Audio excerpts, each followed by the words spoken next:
A primeira pergunta aqui é: a mente cria um problema físico para nos distrair da dor emocional?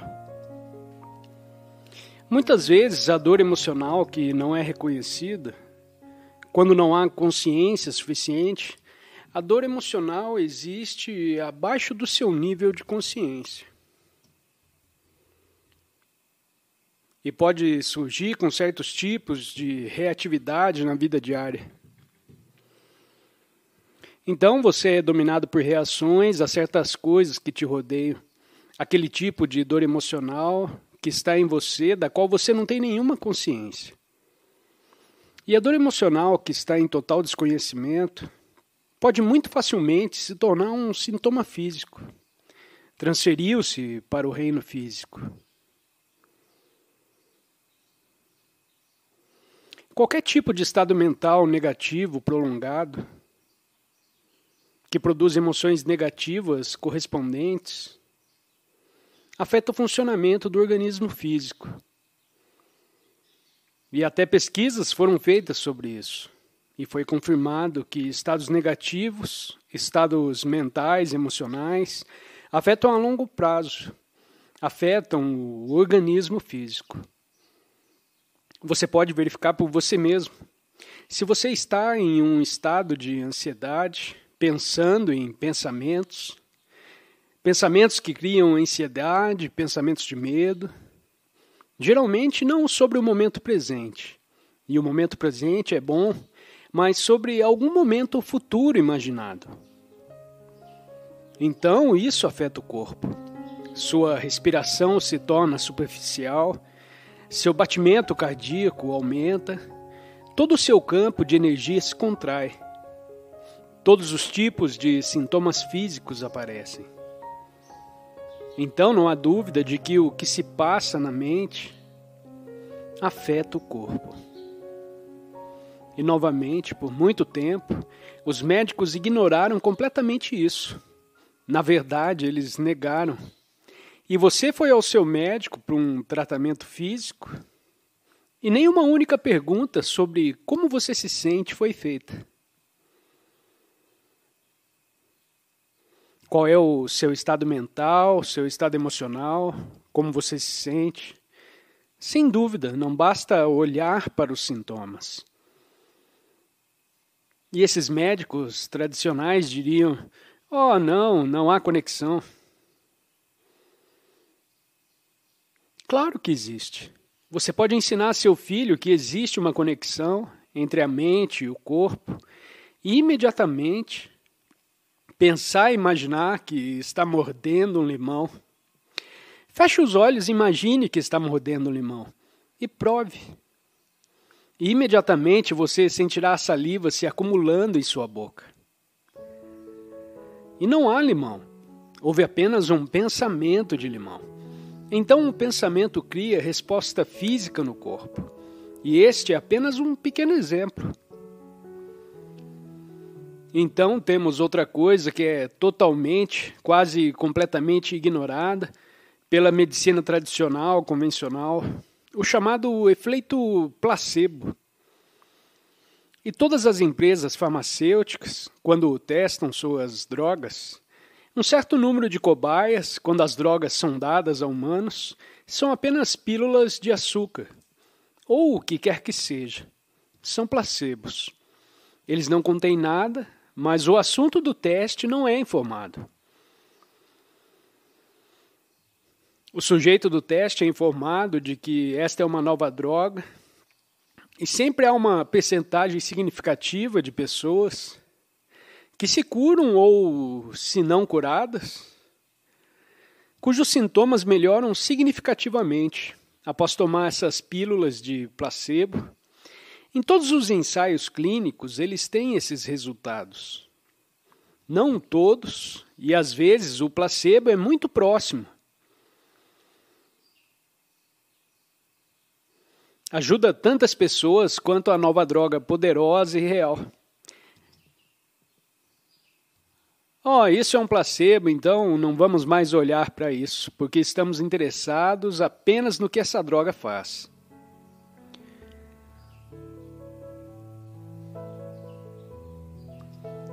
O agente de cura mais poderoso aqui é que as pessoas se curam se acreditarem que estão sendo curadas. Mas precisam acreditar completamente para que você possa ver o quão poderosa é a mente. Quão poderosa a mente pode impactar o corpo. E se poderíamos explorar um pouco mais o que significa placebo e se isso poderia se tornar, de alguma forma, substituir o uso de drogas. E como fazer isso? Claro, isso se move para o reino da cura espiritual, mas há vastas possibilidades para a cura.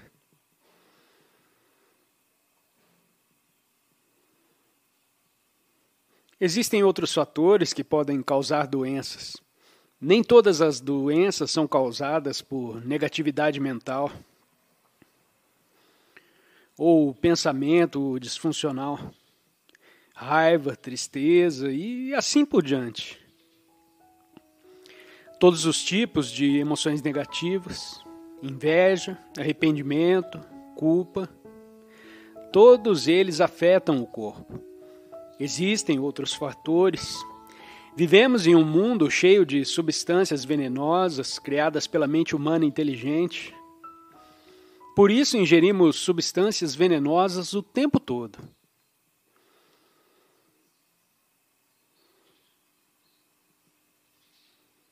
E existem todos os tipos. Somos bombardeados por todos os tipos de radiações feitas pelo homem.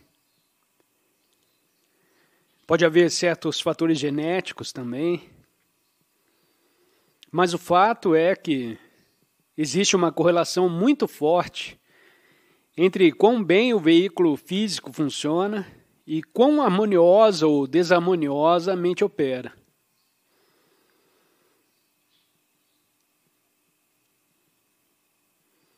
Então, é responsabilidade de todos, claro, tornar-se consciente da negatividade que abrigam dentro de si. E claro, como parte desse ensinamento, é reconhecer sua identificação com o pensamento, que cria essas estruturas e você sair disso. E muitas pessoas experimentarão uma melhora em sua saúde.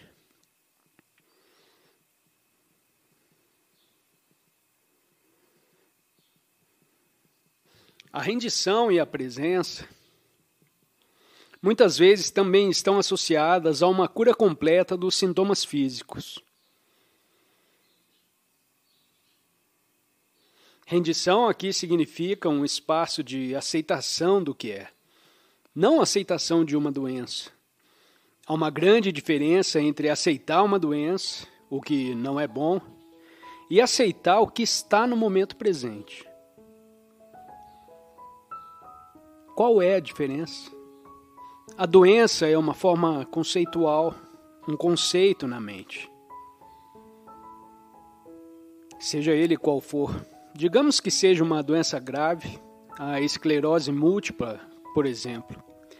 Devo aceitar que fui diagnosticado com esclerose múltipla. Preciso aceitar que tenho essa doença, chamada esclerose múltipla. Não, isso é um conceito. Quando falamos de aceitação, tudo o que é necessário é aceitar o que quer que surja nesse momento. Então, se algo surge nesse momento, que você pode sentir, que é alguma forma de incapacidade, dor ou fraqueza, é a isso que você se rende. Não uma ideia de doença. Apenas ao que surge nesse momento. E quando você traz essa rendição a ele, muitas vezes a cura acontece. Porque a energia da presença queima. Pode-se dizer uma grande quantidade de karma, de coisas velhas dentro de você. Sejam manifestações físicas ou manifestações mentais ou emocionais, na presença da presença, o passado é queimado. Muitas vezes a rendição torna a cura muito mais fácil, facilita o corpo a se curar, porque a cura, nenhum médico te cura. Quando a cura acontece, é sempre a inteligência que habita o corpo que produz a cura. E isso pode funcionar com mais força quando você se entrega à vida. E a entrega à vida está no agora. Portanto, nunca a ideia de doença, mas apenas ao que é agora.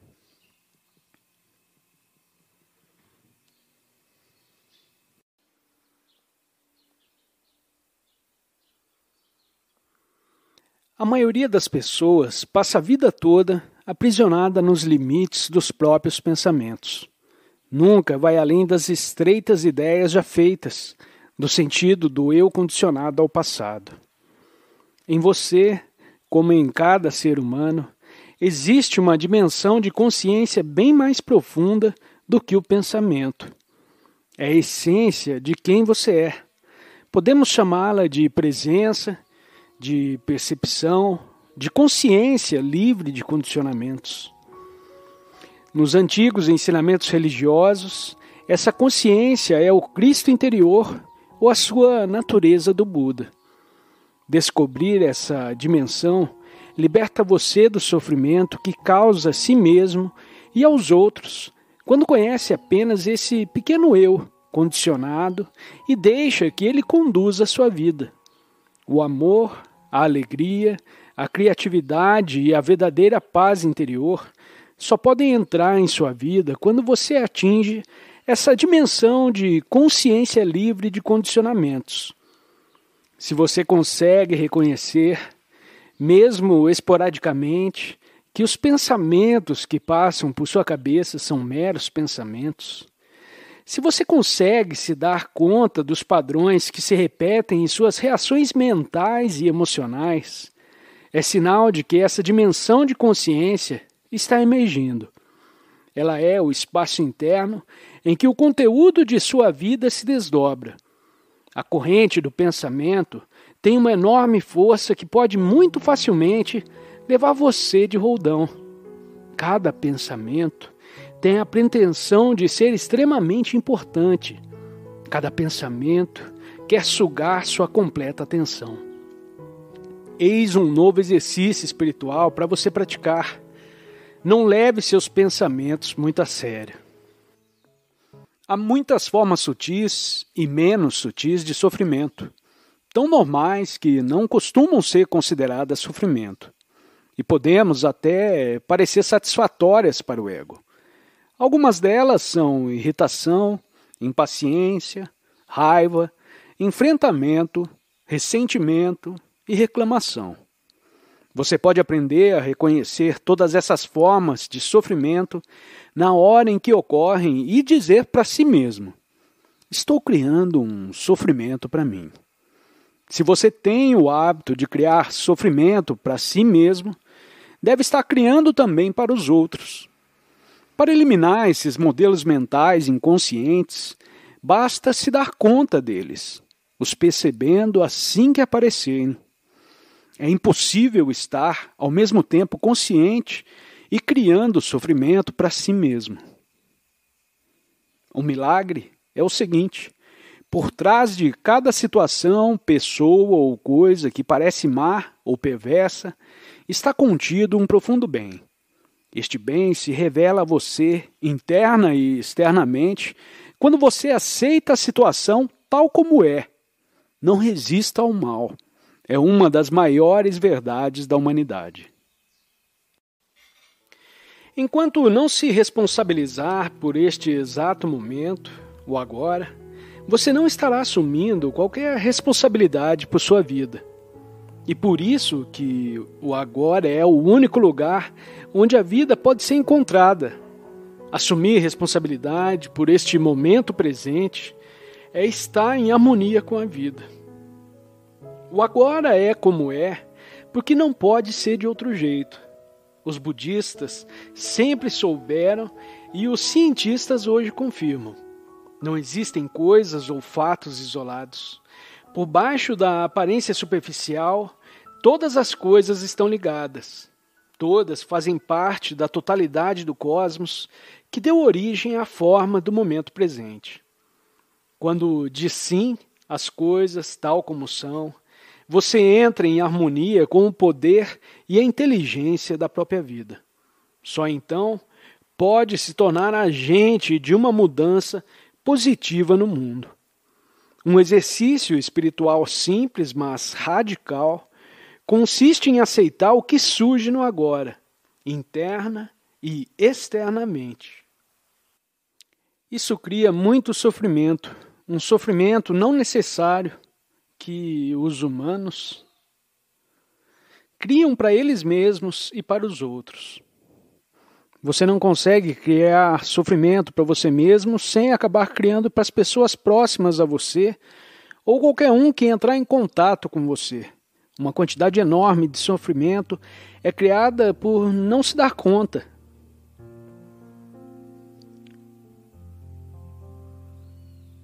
Que uma grande porcentagem dos seus problemas consiste em diálogo interno na cabeça.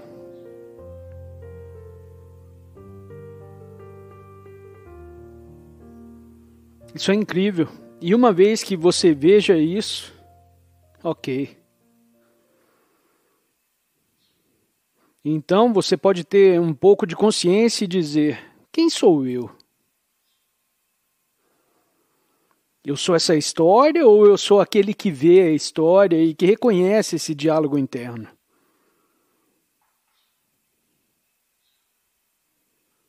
E para reconhecer que são diálogos internos acontecendo em você, isso não é um pensamento, isso é apenas uma consciência presente.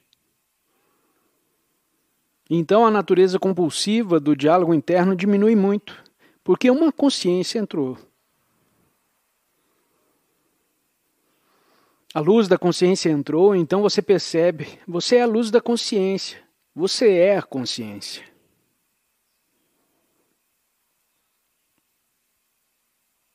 E há uma mudança. A cabeça talvez não pare imediatamente. Vai querer continuar com o diálogo interno e há um impulso para isso. Você pode observar esse impulso se você não consegue fazer isso em você mesmo. Você pode observar isso nos outros, quando eles têm uma história e estão te contando uma história. E eles não conseguem parar. Eles querem continuar e continuar, eles não querem que acabe. E se eles estão falando sobre seus problemas, eles não querem um fim para os seus problemas. Eles querem a continuação da história, que é o problema.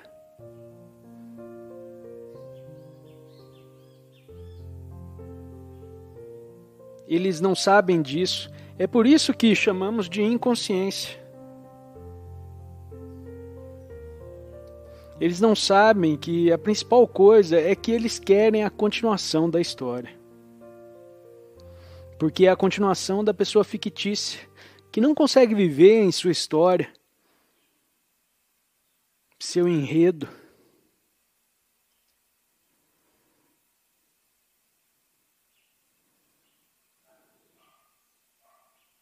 Então essas pessoas querem um fim para os seus problemas? Claro, eles provavelmente vão lhe falar, sim, eu adoraria. Não, eles não querem. Eles não querem um fim para os seus problemas, porque isso seria um fim para suas histórias, que é a identidade deles. Eles não querem um fim para o senso de identificação.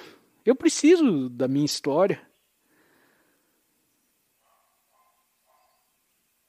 Todas as coisas que eu tenho falado para mim mesmo, em minha mente, sobre mim mesmo, sobre outras pessoas, os meus pais, meus parentes, meus colegas de trabalho, minha ex-esposa, meu ex-marido.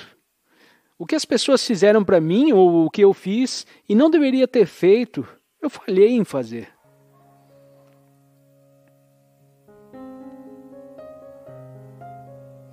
quem eu sou sem isso, eu não posso deixar isso ir, embora eu preciso pensar mais sobre isso.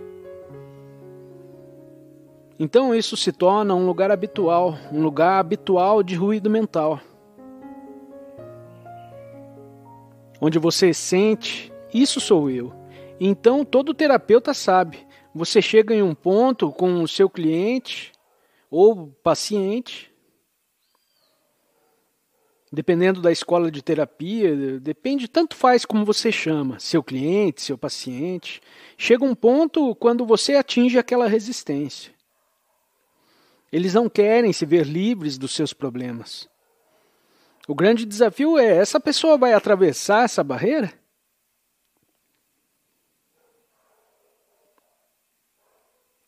Porque essa barreira não é apenas ficar livre dos seus problemas, mas também ficar livre de um senso de identidade muito limitado e fictício.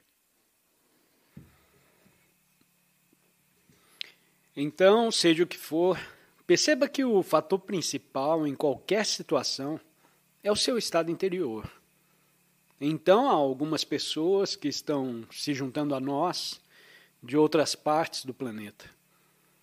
Seja grato por tudo que você vivenciar nesse momento. E se você não pode ser grato, pelo menos permita que seja, porque você já é. Você pode muito bem fazer isso. Agora, se você fez se essa pequena coisa soa muito pouco, e é muito pouco, permitir que sua experiência desse momento seja do jeito que é, apenas essa pequena coisa.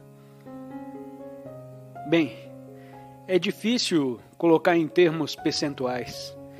Digamos, 95% do sofrimento que você cria na vida, eu não sei sobre o resto, sobre os 5%. Chegaremos a isso em algum momento, de qualquer forma. Você já removeria um pedaço gigantesco de infelicidade, não é? Infelicidade é o termo mais genérico que se pode usar. O Buda chamou de sofrimento. Obviamente, essa é uma das práticas. Para não resistir internamente à sua experiência desse momento agora. É claro que, muitas vezes, possivelmente você esquecerá isso e tudo bem. No momento em que você perceber que esqueceu, estará lá novamente. Então você pode aceitar a experiência desse momento como a infelicidade que está surgindo em você. Porque você esqueceu de aceitar sua experiência desse momento. Então você sente essa infelicidade surgindo em você e você diz, de onde vem isso?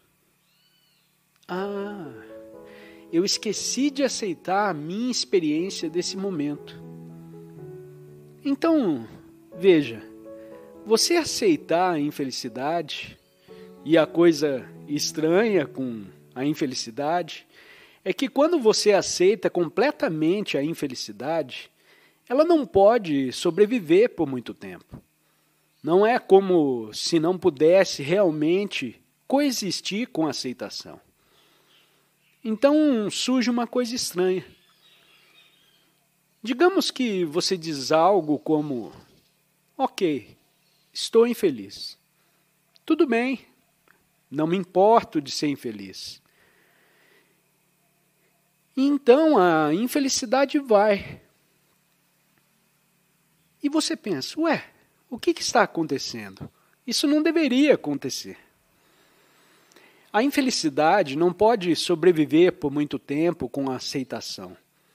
Mesmo a aceitação da infelicidade, não se entregando à infelicidade, mas a aceitação. Não é nem a aceitação da infelicidade. Pressupõe que haja uma consciência. Aí que sabe que você está infeliz. E agora isso pode soar como algo muito natural, mas não é. Porque as pessoas mais infelizes, e ainda são milhões, e é claro que tem motivos para serem infelizes, sim, e não são necessariamente as pessoas que você acha que teriam os motivos mais poderosos para serem infelizes. Então, algo que, quando é reconhecido como infelicidade e aceito, algo acontece com ela e ela começa a se dissolver. Mas as pessoas realmente infelizes estão tão identificadas com a infelicidade que é uma combinação de certos pensamentos recorrentes em sua cabeça, uma certa narrativa que não é agradável, quer seja sobre minha vida, se a narrativa diz: ai, que coisa terrível a minha vida, porque tudo deu tão errado, e agora eu ainda tenho que fazer isso. Não há nada que eu possa fazer. Eu estou tentando. A narrativa pode ser sobre algo que ainda não aconteceu e continua indefinitivamente, ou algo que aconteceu no passado distante, ou não tão distante assim. Então há uma narrativa, e então suas emoções, que são um reflexo da narrativa, e a narrativa são pensamentos, certos tipos de pensamentos que têm uma certa frequência. E depois que despertam a frequência emocional, porque o corpo pensa que a narrativa em sua mente é a realidade, que é a realidade que você está vivenciando, então o corpo reage com uma emoção. Um exemplo simples. À noite você não consegue dormir porque está extremamente preocupado com o que vai acontecer com você, ou alguém próximo a você, ou mesmo com o mundo. E tudo parece muito crítico. Há uma crise em sua cabeça.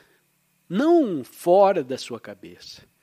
Fora da sua cabeça há um travesseiro e há um cobertor, ou mesmo algo grande, fofo e macio embaixo. E não há infelicidade lá.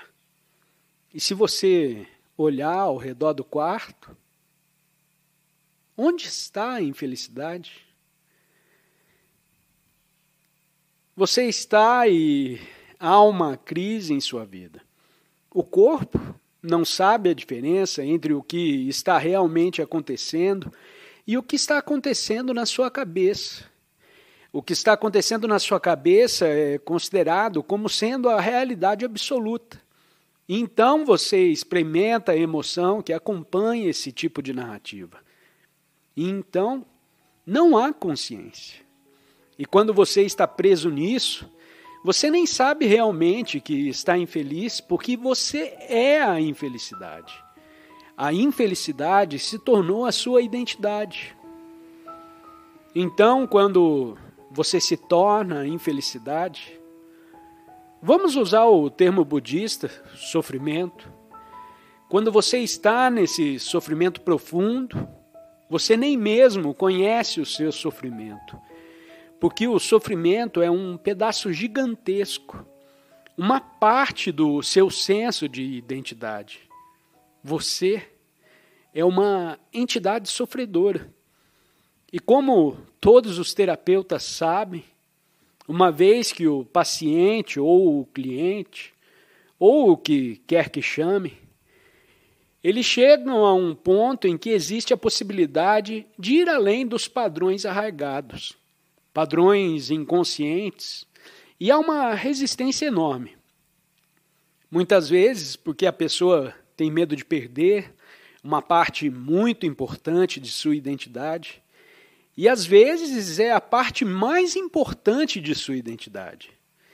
Se eles viveram com um senso de identidade infeliz por anos, e talvez até décadas, eles não querem deixar ir. E, novamente, eles não sabem disso conscientemente. Eles nunca dizem, fica aqui, infelicidade, eu não quero deixar você ir embora. Se eles pudessem dizer isso, significa que já existe alguma consciência. Então, a falta de consciência, a falta de presença, que é o estado não desperto, que ainda, infelizmente, milhões de humanos estão presos nisso. Mas no momento em que você sabe, que reconhece seu estado interior, isso significa que há uma consciência, que é uma outra dimensão de consciência que emergiu em você, através de você. Uma dimensão mais profunda de consciência, que não é o pensamento condicionado. É assim que podemos chamá-la de consciência. Podemos chamá-la de presença. Você pode chamá-la de consciência incondicionada. E então o começo da liberdade, ou melhor, a possibilidade de liberdade surge. E é a partir daí que você reconhece os seus estados internos, conforme eles surgem. Digamos que você reconheça a sua infelicidade e diga, que interessante. Você pode gostar. Você pode sentir a infelicidade. Mas no momento em que você percebe o sofrimento da infelicidade em você, você não está mais alimentando isso com seus pensamentos. Desde que você não esteja ciente de que você está alimentando isso, esse ciclo vicioso, você o está alimentando com seus pensamentos, com sua narrativa, e você está preso no círculo vicioso da sua narrativa. Ela cria mais infelicidade, e a infelicidade cria mais pensamentos, e você fica preso nisso pelos próximos 6 meses e talvez além. Porque é uma maneira muito mais agradável de viver. Você pratica estar ciente de seus estados internos e o significado deles.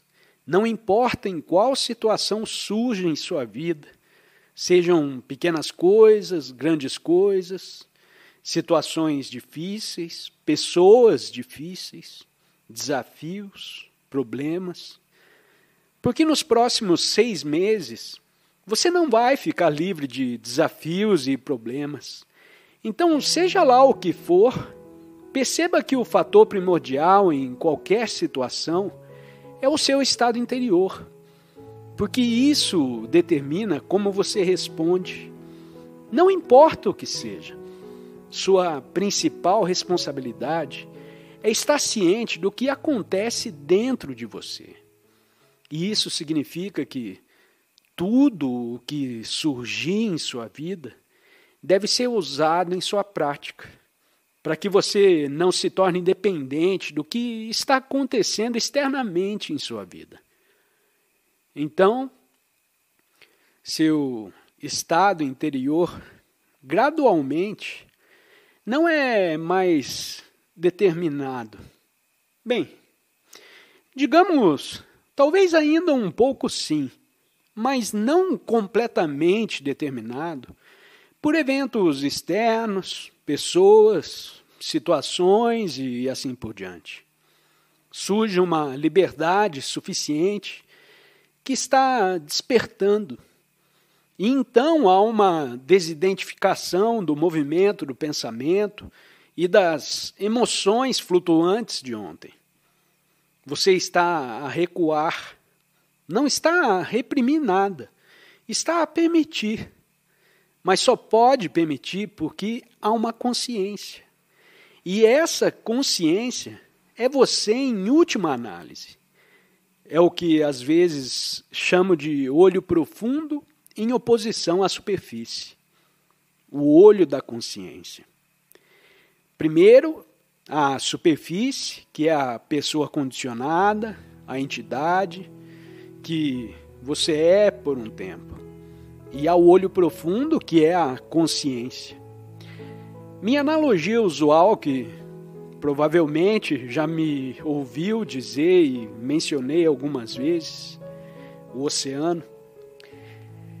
A superfície do oceano, o caminho para a ondulação é o olho da superfície. E o oceano, a profundidade do oceano, é o olho profundo.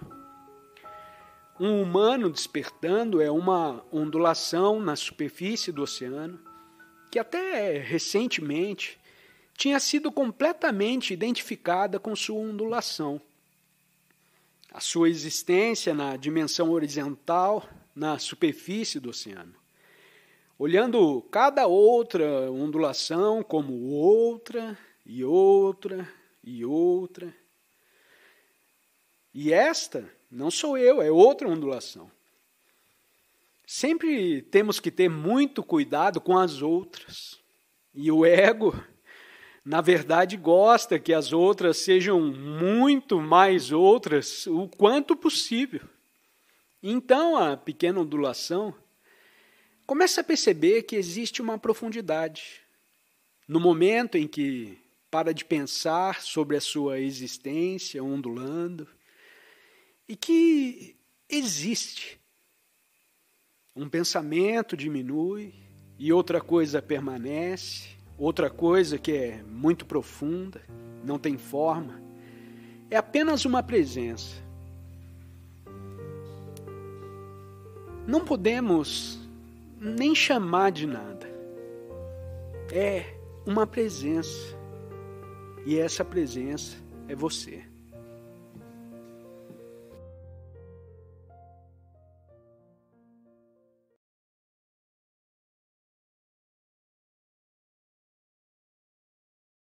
Se pretende apoiar nosso canal e ajudar na geração contínua de conteúdo para você, é fácil. Basta visitar o link da lojinha na descrição sempre que precisar comprar algum produto. Com esse gesto simples, você estará oferecendo um apoio valioso.